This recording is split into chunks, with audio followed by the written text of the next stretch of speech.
আসসালামু আলাইকুম ওয়া রাহমাতুল্লাহি ওয়া বারাকাতুহু। সুপ্রিয় শিক্ষার্থী এবং সম্মানিত শ্রোতাবৃন্দ, সবাইকে জানাই ড্রিম প্যারাডাইসের পক্ষ থেকে আন্তরিক অভিনন্দন ও শুভেচ্ছা। আমি আজকে আলোচনা করব গণিতের খুব একটা গুরুত্বপূর্ণ অধ্যায় অনুসরণী 13 সমান্তর ধারা ও গুণোত্তর ধারা, যেখান থেকে প্রতি বছর নিয়মিত প্রত্যেকটা বোর্ডে কম বেশি অঙ্ক পাবেন আপনি। আমার এর আগের ক্লাসগুলোতে আমি সমান্তর ধারা এবং গুণোত্তর ধারার বই থেকে বেশ কয়েকটা গুরুত্বপূর্ণ অঙ্ক সিলেক্ট করেছি, যেগুলোর সাহায্যে যেগুলা প্র্যাকটিস করলে খুব সহজেই সৃজনশীল যেভাবে হোক না কেন ইনশাল্লাহ আপনারা আনসার করতে পারবেন। যারা এখনো ভিডিওগুলো দেখেন নাই, কষ্ট করে সময় নিয়ে ভিডিওগুলো দেখে নেবেন, আপনাদের কাছে বিষয়টা সহজ লাগবে। আমি আজকে সিলেট বোর্ড 2023টা আমি নির্বাচন করেছি। এই অঙ্কটা খুব গুরুত্বপূর্ণ এবং আনকমন একটা অঙ্ক, এটা একটু সময় নিয়ে দেখতে হবে। 1 নাম্বার, কোন সমান্তর ধারার x তম পথ y এবং y তম পথ হবে x। একটি গুণোত্তর ধারার দ্বিতীয় পথ হবে -1, চতুর্থ পথ হবে -1, যেখানে r এর মান, r মানে হলো সাধারণ অনুপাত, r এর মান 1 এর চেয়ে হলো ছোট, 1 এর চেয়ে ছোট। 1 cube, 2 cube, 3 cube plus dot dot 10 কিউবের মান সূত্রের সাহায্যে নির্ণয় করো। তাহলে ক নাম্বার দিয়ে আমি শুরু করি। 1 cube plus 2 cube plus 3 cube plus dot dot 10 cube এর মান নির্ণয় করো। তাহলে আমরা জানি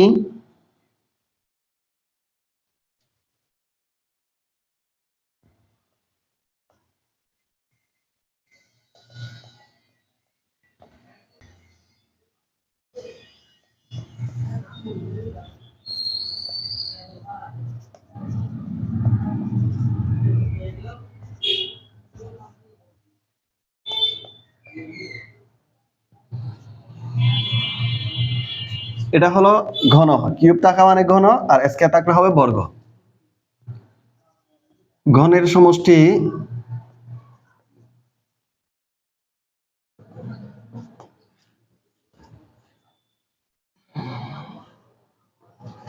n into n plus 1 divide by 2 whole square. তাহলে এটা হলো n সংখ্যক স্বাভাবিক সংখ্যার ঘনের সমষ্টি। তাহলে এখানে n সংখ্যক মানে পদ সংখ্যা, তাহলে পদ সংখ্যা কয়টি আছে? 10টি। কিভাবে বুঝলাম? 1 2 3 এভাবে করে 10টি। তাহলে সুতরাং প্রথম 10টি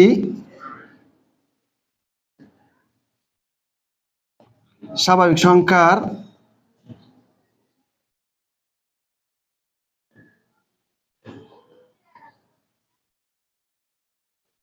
ঘনের সমষ্টি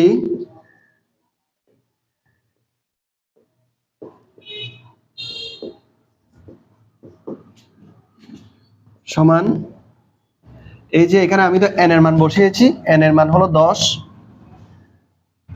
ইন্টু n প্লাস 1, তার মানে 10 10 প্লাস 1 ইন্টু 2 হোল স্কয়ার, অর্থাৎ n এর মান হলো 10, n এর মান 10। 2 দিয়ে 10 কে কাটলে 5, 5 ইন্টু 10 আর 1 একে যোগ করলে হয় 11 হোল স্কয়ার। 5 11 হয় 55, তাহলে 5 11 মানে 55, 55 স্কয়ার, আর 55 স্কয়ারে হয়, ক্যালকুলেশন করলে দেখবেন 55 স্কয়ারে হয় 55 দুইটা, অর্থাৎ 3025, একটার সাথে একটা গুণ করলে 3025। তার মানে গুণোত্তর ধারার সূত্র, এটার সূত্রের সাহায্যে নির্ণয় করতে বলা হয়েছে। এই যে এটা হলো সূত্রের সাহায্যে নির্ণয় করেছি। 10টি স্বাভাবিক সংখ্যার ঘনের সমষ্টি হলো 3025। আশা করি বিষয়টা আমি বোঝাতে পেরেছি। এখন খ নাম্বার, x এর মান হলো 10, y এর মান হলো 16, হলে 26টি পদের সমষ্টি নির্ণয় করো। এই যে কোন সমান্তর ধারার x তম পথ হলো y আর y তম পথ হলো x। তার মানে আমি এখানে লিখতে পারি, দেওয়া আছে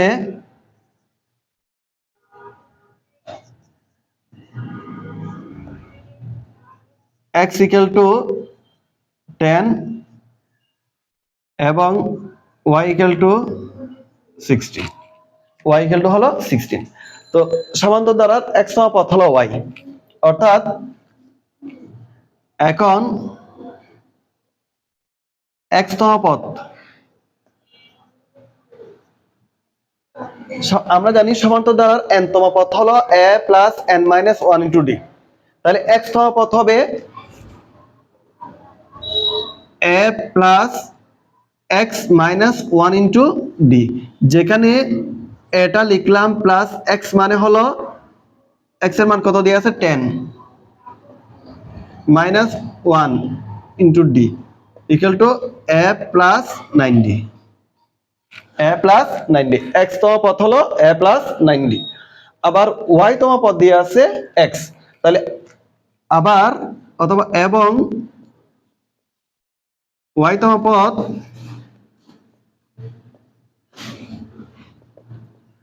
এ plus Y minus one into D, Y এর একটা মান দিয়ে আছে 16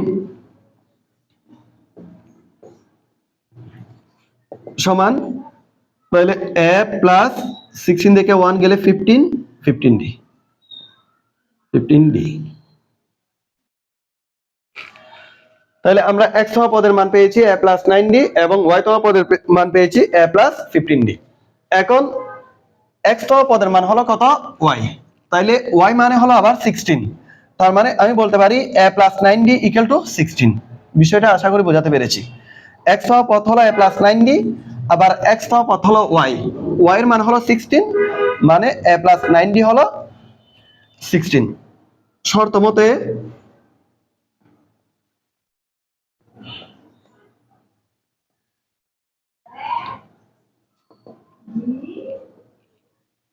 এটা হলো সমীকরণ 1, এবং আবার দেয়া আছে কি y তম পদ হলো x, y তম পদ আছে a প্লাস 15d, তাইলে a plus 15d equal to আবার y তম পদ যেহেতু x, x এর মান হলো 10, 10 সমীকরণ 2। তাহলে আমি এখানে দুইটা সমীকরণ পেয়েছি, একটা হলো a plus 9d equal to 16 এবং আরেকটা হলো a plus 15d equal to 10। এই সমীকরণ 1 থেকে আমি দুইটা বিয়োগ করব। এখন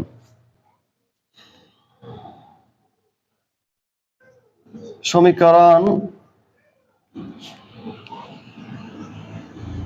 1 বিয়োগ 2, তাহলে এক নাম্বার হলো a প্লাস 9d, এই a প্লাস 9d থেকে a প্লাস 15d বিয়োগ করতে হবে, বিয়োগ a প্লাস যেহেতু আছে মাইনাস হয়ে যাবে 15d ইকুয়াল টু ঠিক একইভাবে 16 মাইনাস 10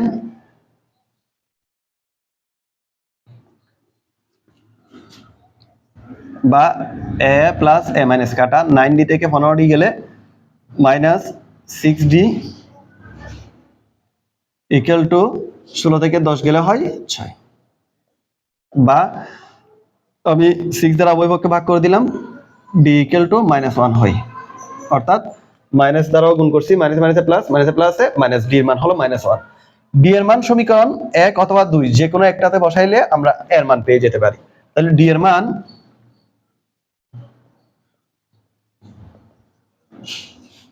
সমীকরণ 1 নং এ বসাই,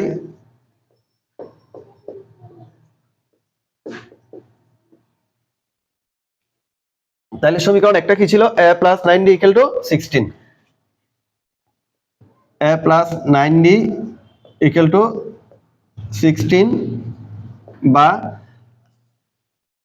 a প্লাস 19 d এর মান হলো -1, এই যে d এর মান -1 ইকুয়াল টু 16,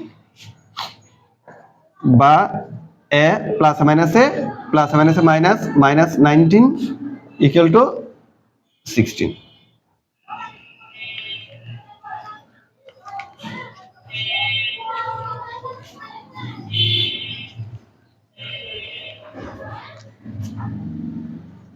বা a ইকুয়াল টু 16 মাইনাস থাকলে প্লাস থাকবে প্লাস 19, সুতরাং a ইকুয়াল টু 35। তাহলে আমি এর মানও পেয়েছি, d এর মানও পেয়েছি। আমি এখানে ছোট্ট করে লিখে রাখি a ইকুয়াল টু 35 আর d ইকুয়াল টু হলো -1, এটা আমার পরবর্তীতে লাগবে।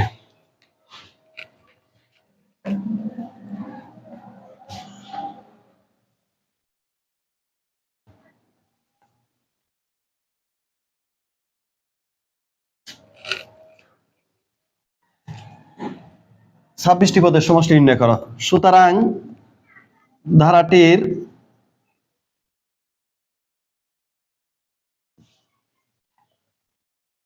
26টি পদের সমষ্টি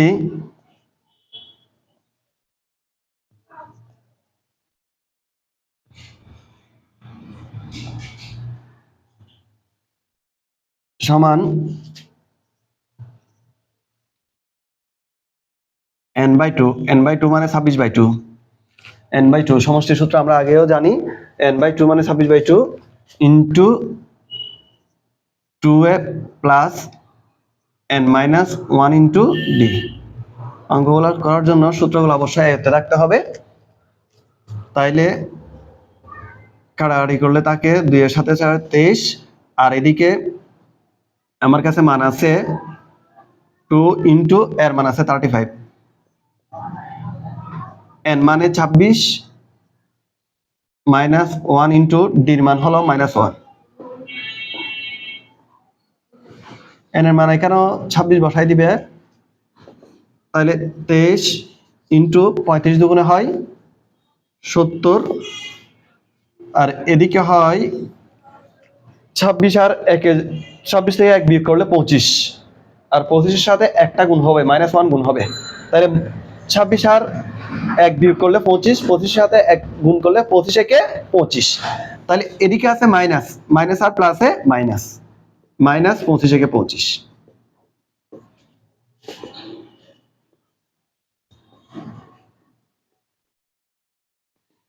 সত্তর থেকে 25 বিয়োগ করলে হয় 45। এখন আমাকে 23 আর 45 গুণ করতে হবে।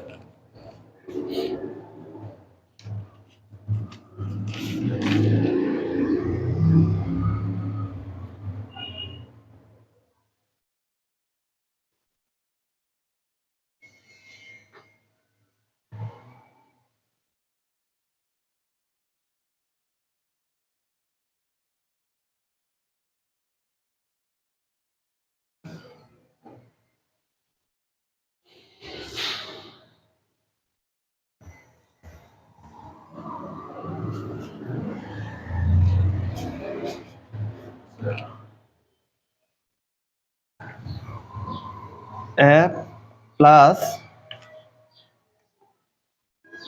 9d equal to 16। সমীকরণ 1 নাম্বার ছিল এটাই, যেহেতু x সমাপদ y 16, বা এর মান আমার কাছে নাই বসাই দিলাম, প্লাস 9 ইন্টু ডির মান আছে -1 ইকুয়াল টু 16, বা a প্লাস মাইনাসে -9 ইকুয়াল টু 16, বা এদিকে যদি যোগ করি a ইকুয়াল টু 16 প্লাস 9, সুতরাং a ইকুয়াল টু থাকে 25। a ইকুয়াল টু 25, 9কে বিপরীত পাশে নিয়ে গেছি, মাইনাস ছিল, বিপরীত পাশে গেলে প্লাস, 16 থেকে 9 চলে গেলে 25। এখন আমার কাছে এর মানও আছে, ডির মানও আছে, আমি বের করব কি 26টি পদের সমষ্টি নির্ণয় করো। সুতরাং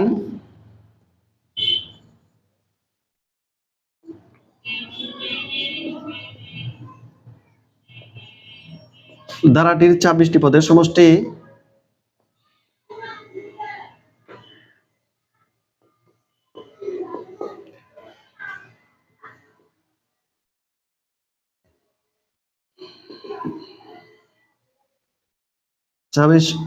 n-তম পদ, ওই জন্য n এর জায়গায় 26 বসালাম। n/2 into 2a plus n মানে হলো 26 -1 ইন্টু d। হ্যাঁ, সমষ্টি সূত্র তো আমরা জানি, 2 দিয়ে 26কে কাটলে হয় 13, আর এদিকে 2 বসালাম, এর মান ছিল 25, প্লাস 26 থেকে 1 গেলে 25, হ্যাঁ, ইন্টু ডি মানে হলো যে -1 ইকুয়াল টু 13, 25 দুগুণে 50, 25 দুগুণে 50 প্লাস মাইনাসে -25, 13, 50 থেকে 25 গেলে 25, এবার 25 এর সাথে আমাকে 13 গুণ করতে হবে, 25 এর সাথে 13 ক্যালকুলেশন করলে হয় 325। অর্থাৎ ধারাটির 26টি পদের সমষ্টি হলো 325। আমি আশা করি বিষয়টা বোঝাতে পেরেছি। গ নাম্বার শুরু করবো আমরা এখন। খুব গুরুত্বপূর্ণ একটা অঙ্ক, 2 এ বর্ণিত ধারাটি নির্ণয় করে। আমাকে 2 এ যেটা আছে সেটা নির্ণয় করতে হবে এবং 2n - 1 পদের সমষ্টি নির্ণয় করতে হবে। 2 নাম্বারটা একটু দেখা যাক। একটি গুণোত্তর দ্বারার দ্বিতীয় পদ হলো -1, চতুর্থ পদ হলো -1, দ্বিতীয় পদ -1, চতুর্থ পদ -1, কিন্তু আর মানে হলো সাধারণ অনুপাত, আর এর মান 1 এর চেয়ে ছোট হতে হবে। আর এর মান এখানে বলাই আছে নির্দিষ্ট করে, আর এর মান 1 এর চেয়ে ছোট নিতে হবে। তাহলে দেওয়া আছে গুণোত্তর দ্বারার দ্বিতীয় পদ -1।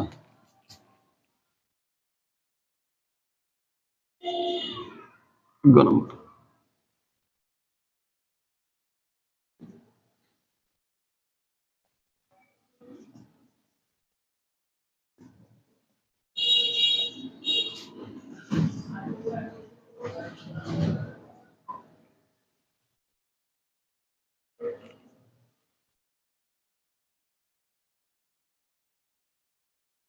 দেওয়া আছে গুণোত্তর দ্বারার দ্বিতীয় পদ, দ্বিতীয় পদকে কি ধরা হয়? দ্বিতীয় পদকে হলো আর ধরা হয়, আর ইকুয়াল টু -1। প্রথম পদ হলো এ, দ্বিতীয় পদ হলো আর, তৃতীয় পদ হলো আর স্কয়ার।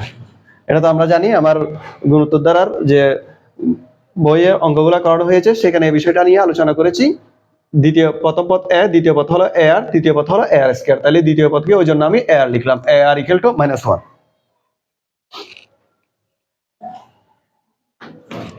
এবার আসি গুণোত্তর দ্বারা চতুর্থ পদ এবং গুণোত্তর ধারার চতুর্থ পদ। চতুর্থ পদ তাহলে কি হবে? আর কিউব, একদম কম হিসাব করতে হবে, তাও -1। হ্যাঁ, তাইলে আমি এখান থেকেই এটাকে মনে করলাম যে সমীকরণ 1, এটাকে মনে করলাম যে সমীকরণ 2। তাইলে সমীকরণ 2 কে সমীকরণ 1 দ্বারা ভাগ করতে হবে।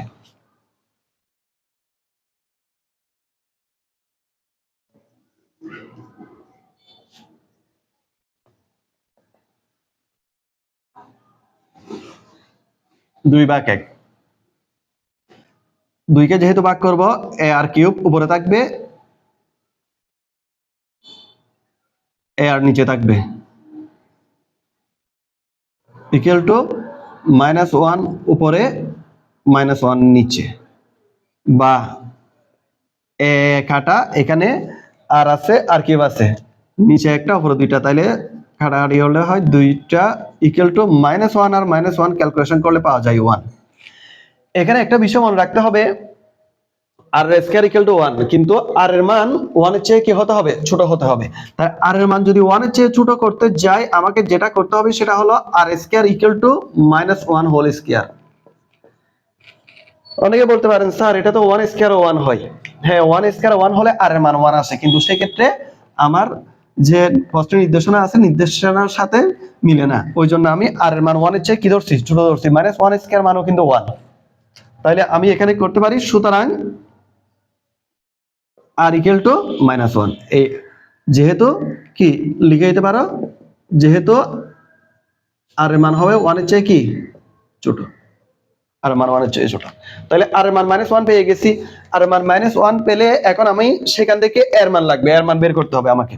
তাহলে আর এর মান সমীকরণ যে কোনো একটাতে বসাই, সমীকরণ 1 নং এ বসাই, এই 1 নং এটা দিয়ে আর এর মান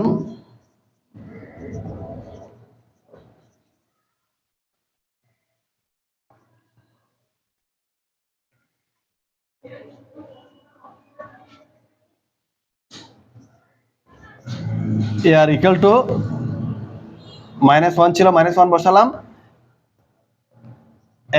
আর এর মান আমরা -1 পেয়েছি, ইকুয়াল টু -1, বা এর সাথে -1 গুণ করলে -a ইকুয়াল টু -1, সুতরাং a ইকুয়াল টু 1। এখন আমাকে 2 নং এ বর্ণিত ধারাটি নির্ণয় করতে হবে। সুতরাং নির্ণয় ধারাটি লিখতে পারো, ধারাটি, তাইলে ধারাটি প্রথম পদকে ধরা হয় এ, দ্বিতীয় পদকে ধরা হয় আর, তৃতীয় পদকে ধরা হয় আর স্কয়ার, চতুর্থ পদকে ধরা হয় আর কিউব, ইকুয়াল টু এ মানে হলো 1, প্লাস এর মানে হলো এ ইন্টু -1 প্লাস আর স্কয়ার, মানে 1 ইন্টু -1 স্কয়ার প্লাস আর কিউব 1 ইন্টু -1 কিউব। মানটা বসা দিলাম 1 প্লাস মাইনাসে -1 প্লাস মাইনাসে মাইনাস, সরি এখানে দেখতে হবে কি -1 স্কয়ার হয় 1, লিখে দিই আমি প্লাস 1 -1 স্কয়ার হয় 1 ইন্টু 1 বসালাম প্লাস 1 বসালাম -1 কিউব মানে -1 ইকুয়াল টু 1 -1 প্লাস 1 1 1 প্লাস মাইনাসে মাইনাস 1 1 1, এই ধারাটি হলো এটাই 1 -1 প্লাস 1 -1 এভাবে। এখন নির্ণয় করো 2n - 1 পদের সমষ্টি নির্ণয় করো, 2n - 1 পদের সমষ্টি এবং সমষ্টির সূত্র লিখতে হবে আমাকে।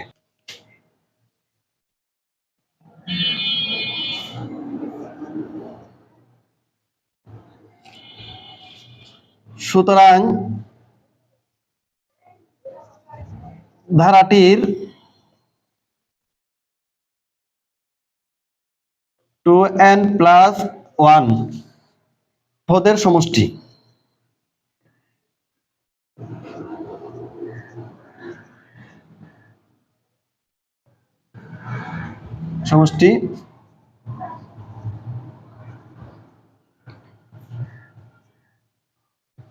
ইকুয়াল টু সূত্র ছিল, ধারার সূত্র ছিল a ইন্টু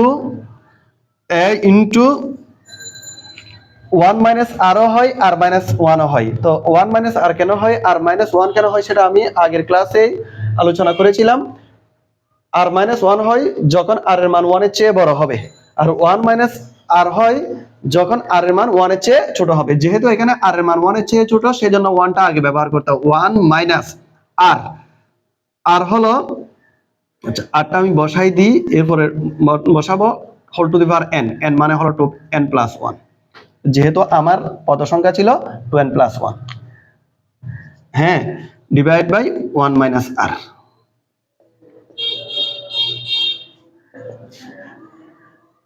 তাহলে এর একটা মান আছে, এর মানটা কি আছে 1 ইন্টু 1 মাইনাস আর এর মানটা হলো -1, n এর মান হলো 2n + 1, 2n + 1 কিন্তু পাওয়ার 1 মাইনাস আর এর মান কিন্তু -1। খুব সতর্কভাবে দেখে শুনে উপরের সাথে মিলাই বসাইতে হবে, কেননা একটু ভুলের কারণে অঙ্কটার আনসারটা ভুল আসবে। আমি আর এর মান -1 বসাইছি, 2n + 1টা বসাই দিলাম, আর এর মান -1 বসাইছি। এখন আমাকে যেটা করতে হবে, এই যে আমি একটু এদিক থেকে লিখতেছি বোঝানোর সুবিধার্থে, 1 এর সাথে যাই গুণ করি না কেন সেজন্য সেটাই বসে যায়, 1টা না বসালে হচ্ছে। আর এদিকে 1 মাইনাসে প্লাস 1, হ্যাঁ 1 মাইনাস, আমাকে বিষয়টা দেখতে হবে। 1 -1 whole to the power 2n + 1 আছে না, এটা হলো পাওয়ার। এখন কথা হলো যে পাওয়ার এটার মান কত, n এর মান আমি জোড় সংখ্যা ধরলে মনে করো n এর মান 4, 4 দুগুণে 8, 8 একে যোগ করলে 9, মনে করলাম n এর মান হলো 3, 3 দুগুণে 6, 6 আর একে যোগ করলে 7, অর্থাৎ n এর মান জোড় হোক বিজোড় হোক 2 সাথে যখন আমি গুণ করব n কে, তখন এটা একটা জোড় সংখ্যা হয়। আশা করি বিষয়টা বোঝাতে পেরেছি। n এর মানের সাথে যখন আমি 2 গুণ করব, অর্থাৎ জোড় হোক বিজোড় হোক এটা গুণ করলে জোড় সংখ্যা হয়ে যায়। আবার সেটার সাথে 1 যোগ করি অথবা 1 বিয়োগ করি, সেটা বিজোড় হয়। যেমন 2n + 1 ইকুয়াল টু 2 এর সাথে যদি আমি 3 ধরি +1, 3 দুগুণে 6, 6 + 1 = 7। ঠিক একইভাবে n এর মান যদি 4 হয়, 4 দুগুণে 8, 8 একে যোগ করলে 9, তাহলে এখানে 9 হবে। অর্থাৎ n এর সাথে যখন আমি 2 গুণ করছি সেটা একটা জোড় সংখ্যা হয়ে গেল, জোড়ের সাথে যদি 1 যোগ অথবা বিয়োগ করি সেটা হবে বিজোড় সংখ্যা। আশা করি বিষয়টা বোঝাতে পেরেছি।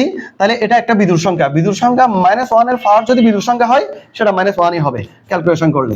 -1 ইকুয়াল টু -1 এর সাথে বিজোড় সংখ্যা পাওয়ার ক্যালকুলেশন করছি সেটা -1, আবার এদিকে মাইনাসে প্লাস,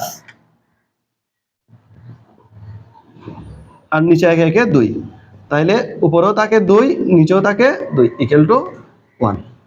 এটা 1ই হবে। 2 দিয়ে 2কে ভাগ করলে 1, অর্থাৎ ধারাটির 2n প্লাস 1 পদের সমষ্টি হলো 1। আশা করি বিষয়টা বোঝাতে পেরেছি। তারপরে এটা একটা গুরুত্বপূর্ণ অঙ্ক ছিল, বাসায় একটু প্র্যাকটিস করতে হবে। তো কেমন লাগলো ক্লাস কমেন্টসে অবশ্যই জানাবেন। সুস্থ থাকবেন, ভালো থাকবেন। আল্লাহ হাফেজ। আসসালামু আলাইকুম ওয়া রাহমাতুল্লাহি ওয়া বারাকাতুহু।